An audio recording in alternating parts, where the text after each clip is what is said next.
A powerful Arab executive places $1 million bid at a secretive auction, unaware that the truth he's about to uncover will change everything.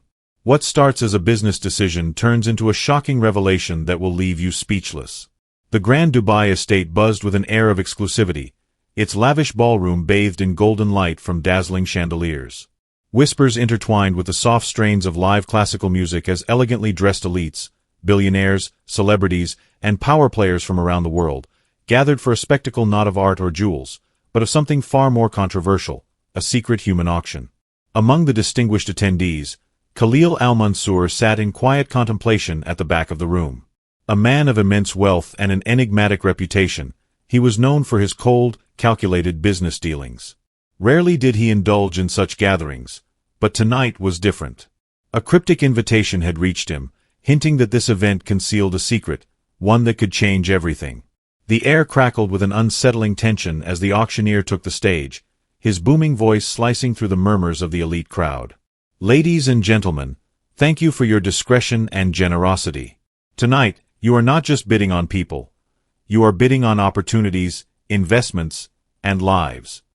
Khalil al-Mansour's sharp gaze swept over the stage as the first item was presented, a young man, wrists shackled, fear painted across his face. The crowd erupted in a frenzy of raised paddles and climbing numbers. Khalil sat motionless, his face unreadable, though a deep sense of unease coiled within him. Each person paraded before them was treated as a mere commodity, a spectacle of wealth and power. He wanted to leave. Something about this was deeply unsettling. Yet, something else, something unshakable, compelled him to stay. Then, she stepped onto the stage. The room fell into a charged silence as a striking African woman was led forward, golden cuffs glinting under the lavish chandeliers. Her dark skin radiated an unyielding presence that starkly contrasted the sterile luxury around her. Though bound, her posture remained proud, head high, piercing brown eyes scanning the crowd, daring anyone to diminish her worth. The auctioneer's voice rang with theatrical flair. This, ladies and gentlemen, is the crown jewel of the evening. A rare beauty, educated, and above all, loyal. Starting bid, $500,000. Khalil's chest tightened. Their eyes met for the briefest of moments, but in that instant, something within him shifted, something visceral and undeniable. He was a man ruled by logic, not impulse. Yet, her defiance, her quiet strength, struck a chord he didn't know existed. The bidding war erupted, voices calling out rapidly increasing numbers. Khalil's fingers hovered over his paddle, his mind screaming at him to remain uninvolved. This wasn't his battle. But as the numbers climbed, so did his unease. 1 million, a smug voice from the front row called, drawing murmurs from the crowd. An older man, graying hair and a self-satisfied grin, exactly the type Khalil loathed. The auctioneer's gavel hesitated, ready to seal the deal. And then, before he could stop himself, Khalil's hand shot up. 1,100,000. A hush swept through the room. All eyes turned to him. The older man scowled, hesitated, and finally relented with a dismissive wave of his hand. Sold. The gavel struck. To Mr. Khalil al-Mansour. Applause rippled through the crowd, but Khalil barely heard it. His focus remained locked on the woman as she was escorted away. His pulse pounded with a single question. What had he just done? A man who prided himself on control had just spent a fortune on a stranger, driven by an impulse he couldn't explain. As the event concluded, he was led to a private room where she awaited him. She sat silently, wrists still bound, her unwavering eyes assessing him as though she were the buyer and he the commodity. Khalil took a measured step forward, his voice calm but firm. "What's your name?" For a moment, silence stretched between them. Then, she spoke, strong, unshaken. "Amara." Khalil gave a small nod, his mind racing. "I don't know what brought me here tonight, but I intend to find out why." Her gaze never wavered. "You've bought something you don't understand, Mr. al-Mansour," she said, her voice like steel. "But let me make one thing clear, I am no one's possession. You'll find out soon enough." Her voice was calm, yet laced with a quiet warning. The word sent a chill through Khalil, settling deep in his bones. He had made a choice tonight, one that had set something much larger into motion. And the truth behind it? It had the power to shatter everything he thought he knew. The sleek black car sliced through Dubai's glowing streets, the city alive with its usual vibrance. But inside the vehicle, silence pressed heavy between its occupants. Khalil sat in the driver's seat, his grip firm on the wheel, but his mind anything but steady. In the back, Amara sat rigid, her wrists now free but her posture still tense. She gazed out the window, her expression unreadable, locked somewhere far away in her thoughts. His eyes flicked to the rear-view mirror, studying her reflection. Who was she, really? And why had he felt so compelled to act? The silence stretched until Khalil finally broke it, his voice measured but curious. Do you want me to take you somewhere specific? Home, perhaps. Amara's head turned, her dark eyes locking onto his in the mirror. Home, she repeated, her tone edged with bitterness. You don't get it, do you? People like me, we don't have homes. Her words landed with weight, heavy and sharp. Khalil hesitated, unsure how to respond. He had built his life on decisiveness, a man of logic and solutions. But this was beyond his control. You're not my prisoner, he said finally. You're free to go wherever you want. A bitter laugh escaped Amara's lips. Free, she echoed. You paid $1 million for me. Do you think the world will just forget that? Do you? His jaw tightened, hands gripping the wheel. She was right. Just because the auction was shrouded in secrecy didn't mean its consequences would simply disappear. There were people who had seen him there. People who would ask questions. And whoever had put her on that stage. They weren't going to just let her go. The car pulled up to his estate, a sprawling modern mansion perched at the edge of the Arabian Gulf. The towering glass walls reflected the shimmering water, a perfect picture of wealth and isolation. Khalil stepped out, motioning for Amara to follow. She hesitated, her gaze sweeping over the grandeur with something close to disdain. Inside, he led her to a guest suite, the room's minimalist elegance a stark contrast to the night's chaos.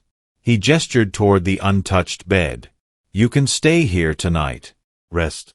In the morning, we figure out what to do next.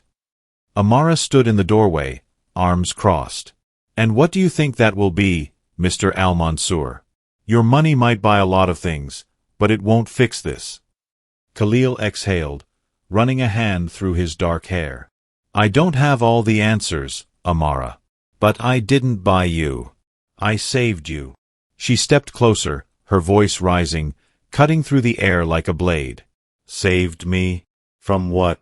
From being paraded like an object? From a world where men like you decide my worth?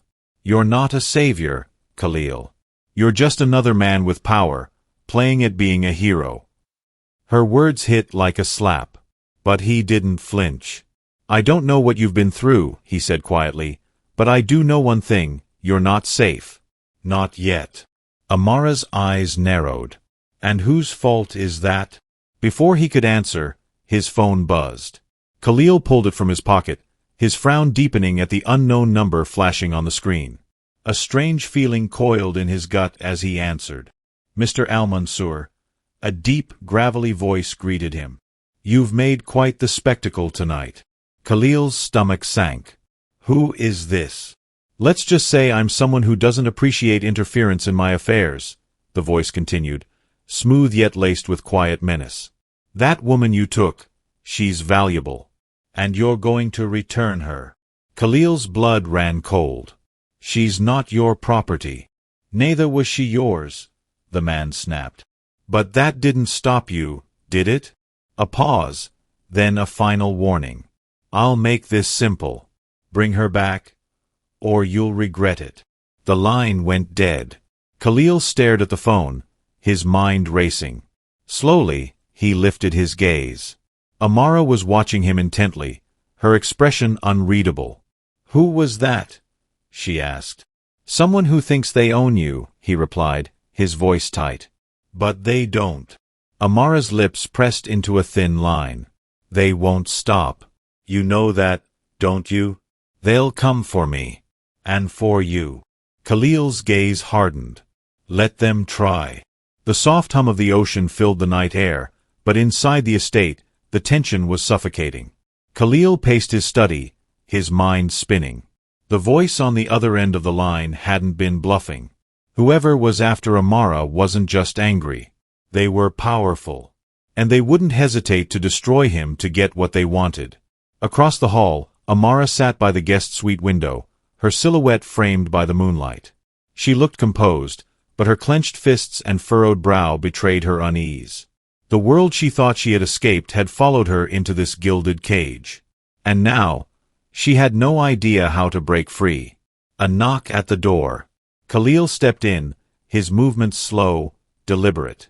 In his hands, a tray with a single cup of tea. He placed it gently on the table beside her. "I thought you might need this," he said, his voice softer than before. Amara didn't look at him. "What I need," she murmured, "is for you to stop pretending you can fix this." Khalil pulled a chair across from her and sat, his dark eyes locking onto hers. "I'm not pretending. I made a decision to help you, and I'm going to see it through. But I need to understand what we're up against." A bitter laugh escaped her. "You really don't know what you've gotten yourself into, do you?" She exhaled sharply. "The people who put me on that stage, the ones who sold me to the highest bidder." She finally looked him in the eye. "They don't just let things go." The number was unknown again. Khalil's grip tightened around the device. A part of him expected it. The threats wouldn't stop with just one call. He exhaled sharply and answered. "You didn't listen," the gravelly voice sneered. "That was a mistake." Khalil's jaw clenched. "If you have something to say, say it." A low chuckle crackled through the line. "You're used to being in control, aren't you? Used to having the power. But you don't know the kind of fire you've walked into, Al-Mansur. Give us the girl, and we might consider letting you walk away with your life." Khalil glanced at Amara. She stood a few feet away, arms crossed, watching him closely. He turned back toward the window, his voice like steel. "You assume I'm afraid of you. You should be." The voice darkened. "You have 24 hours. Deliver her, or we start tearing apart everything you love. Your business, your home, your name. And when there's nothing left, we'll take her anyway." The line went dead. Khalil lowered the phone slowly. He could feel Amara's gaze burning into his back. "Who was it?" she asked, though she already knew. He turned, slipping the phone into his pocket. "They've given me 24 hours to hand you over." Amara's expression didn't shift, but something flickered in her eyes. She nodded once, as if she had expected this. "Then you should let me go." "That's not happening." She let out a humorless laugh. "You don't get it. These people, they don't lose. They don't stop. You're signing your own death sentence by keeping me here." Khalil stepped closer, his voice firm. "I don't surrender to threats." Amara shook her head, frustration flashing across her face. "This isn't one of your corporate rivalries, Khalil. These people don't negotiate. They erase obstacles. And right now, you're an obstacle." His gaze remained steady. "Then we stop being obstacles. And start being a problem." For the first time, Amara hesitated. She had expected him to fold, to realize the danger and cut his losses. But Khalil Al-Mansur wasn't like the men she had encountered before. "You really think you can fight them?" she asked. "I don't fight battles I can't win," Khalil replied. "And I don't play by their rules." A tense silence settled between them. Finally, Amara exhaled, shaking her head. "You're either the most arrogant man I've ever met, or the most dangerous." "Maybe both," Khalil admitted. Before she could respond, the distant sound of tires crunching against gravel reached them. Khalil's head snapped toward the window. Headlights cut through the night, a convoy of sleek black SUVs pulling up outside his estate. "They're here," Amara murmured. Khalil didn't hesitate. He grabbed her wrist, not roughly, but firmly. "Stay close. And don't trust anyone but me." Amara nodded, her pulse quickening. She didn't trust him completely. But right now, he was all she had. Gave a small nod, though the defiance in her eyes never wavered. Khalil grabbed a sleek, custom handgun from the locked drawer in his desk, checking the magazine before tucking it into his holster. He wasn't a man of violence, but he wasn't naive either. Outside, the estate security team was already mobilizing. Omar barked orders into his radio, his men positioning themselves at key entry points. The north perimeter was lit up by the estate's floodlights, casting long shadows over the approaching vehicles. Black SUVs. Tinted windows. No markings. Khalil's stomach tightened. These weren't ordinary thugs. This was precision. "They're testing us," Omar muttered as he joined Khalil at the entrance, his hand resting on the grip of his weapon. "Seeing how we react before they make a real move." Khalil's eyes narrowed. "Then let's give them something to think about." The lead SUV came to a slow stop just outside the gate. A long moment passed before the rear passenger door opened. A man stepped out. Tall, middle-aged, dark suit. The kind of presence that demanded attention without saying a word. Khalil felt Amara shift beside him. When he glanced at her, her face had gone pale. Her hands curled into fists. "You know him," Khalil murmured. Her voice was barely above a whisper. "That's Viktor Mikhailov." The name carried weight, even to Khalil. An arms dealer. A trafficker. A ghost who operated in the shadows but had influence in the highest circles of power. And he was standing at Khalil's doorstep. Viktor smoothed out his suit as he took a few leisurely steps forward. He stopped just before the closed gate, glancing up at the security cameras, then at Khalil himself. "Khalil al-Mansour," he called out, his Russian accent thick but deliberate. "You've been busy." Khalil didn't respond. He simply watched. Waited. Viktor's lips curled into a smirk. "I'm here for my property." Beside him, Amara sucked in a sharp breath. Khalil stepped forward, just enough to make his stance clear. "She's not your property." Viktor chuckled, shaking his head. "That's where you're wrong. But I am a reasonable man. You've had your fun, played your little game. Now be smart, businessman. Hand her over, and we walk away without any unpleasantness." Omar's men stiffened, fingers hovering over triggers. The air itself felt charged, moments from snapping. Khalil exhaled slowly, his voice cool. "You made one mistake, Mikhailov." Viktor raised a brow. "And what's that?" Khalil's lips curled into a dangerous smirk. "You assumed I scare easy." And then, with a subtle nod to Omar, all the lights in the estate suddenly cut out. Darkness swallowed them whole. Negotiate, they were here to eliminate. Khalil's hands were steady on the wheel, his mind calculating every possible move. He had been in high-pressure situations before, but this was different. There were no negotiations, no leverage, just survival. "They're gaining," Amara warned, her breath shallow. Khalil's jaw tightened. "Hold on." With a sudden yank of the wheel, he swerved hard down a side street, tires screeching against the pavement. The unmarked vehicle followed, undeterred. "They're not backing off," Amara said, turning to check their position. The other car was fast, too fast. "They won't," Khalil muttered. "Not until we give them a reason to." Ahead, an intersection loomed. He spotted a construction site just beyond it.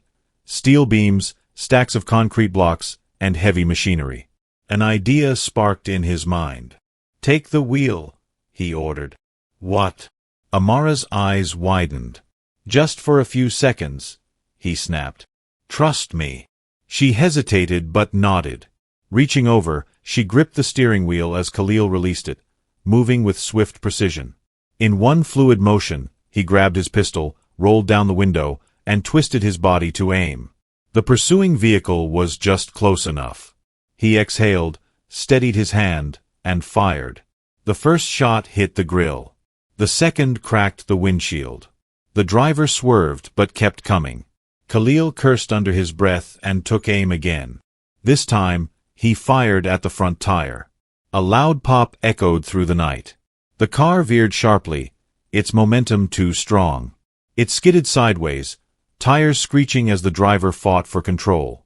The vehicle slammed into a stack of concrete blocks, flipping onto its side in a violent crash. Amara gasped, her grip on the wheel tightening. Khalil turned back, taking control of the SUV just in time to correct their course. He gunned the engine, putting as much distance as possible between them and the wreckage. Silence settled between them, save for the heavy rhythm of their breathing. Amara finally spoke, her voice laced with disbelief. "You just—" "I know," Khalil interrupted, his expression unreadable. "But we're not safe yet." She turned to face him, searching his face for any sign of fear, regret, anything. But all she saw was cold determination. "Where are we going?" she asked again, softer this time. Khalil's grip on the wheel tightened. "Somewhere they won't expect." As the city lights blurred past them, Amara realized something unsettling. For the first time in years, she wasn't just running. She was fighting back.